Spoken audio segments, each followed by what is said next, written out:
പലപ്പോഴും വിവാദങ്ങളിൽ ഇടം വച്ചിട്ടുള്ള ഒരു വ്യക്തിയാണ് ബോബി ചെമ്മണ്ണൂർ എന്ന് പറയുന്നത്. സോഷ്യൽ മീഡിയയിലൂടെ അദ്ദേഹം നടത്താറുണ്ടായിരുന്ന അശ്ലീല വർത്തമാനങ്ങളും ദ്വയാർത്ഥ പ്രയോഗങ്ങളും വലിയ രീതിയിൽ വിമർശിക്കപ്പെട്ടിരുന്നു. ഒടുവിൽ തനിക്കെതിരെ നിരന്തരം ഇത്തരം നടപടികൾ ആവർത്തിച്ചപ്പോൾ ഹണിറോസ് നൽകിയ കേസിൽ അറസ്റ്റ് ചെയ്യപ്പെട്ട റിമാൻഡിലാകുകയും ചെയ്തു.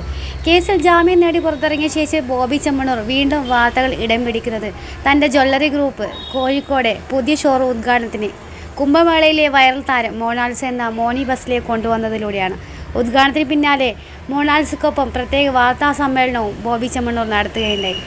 വാർത്താ സമ്മേളനത്തിനിടെ ബോബി ചെമ്മണ്ണൂർ നടത്തിയ ഒരു പ്രഖ്യാപനം അദ്ദേഹം ബിസിനസ് രംഗം വിടുന്നുവെന്ന തരത്തിലുള്ള അഭ്യൂഹങ്ങൾക്കും ഇടയാക്കിയിട്ടുണ്ട്. മകൾ അന്നയുടെ ഭർത്താവ് സാം സിബിനും ബോബി ചെമ്മണ്ണൂറിനൊപ്പം വാർത്താ സമ്മേളനത്തിൽ പങ്കെടുത്തതാണ്. സാമിന് തൻ്റെ ബിസിനസ് സാമ്രാജ്യത്തിൻ്റെ പ്രധാന ചുമതല ബോബി ഏൽപ്പിച്ചു. ഇതോടെയാണ് ബോബി ബിസിനസ് രംഗം വിടുന്നുവെന്ന തരത്തിലുള്ള ചില പ്രചരണങ്ങൾ ഉണ്ടായത്. ഇത് സാം എൻ്റെ മരുമകനാണ്, ആൾ ഒരു പൈലറ്റാണ്, കുറച്ച് അഭിനയവും പൈലറ്റും ഉണ്ടായിരുന്നു. അപ്പോൾ ഞങ്ങൾ പിടിച്ച് ബിസിനസ്സിലേക്ക് കൊണ്ടുവന്നിരിക്കുകയാണ്. ബിസിനസ്സിൽ ഞങ്ങളെ സഹായിക്കാൻ ഇനി ഇദ്ദേഹം ഉണ്ടാകും.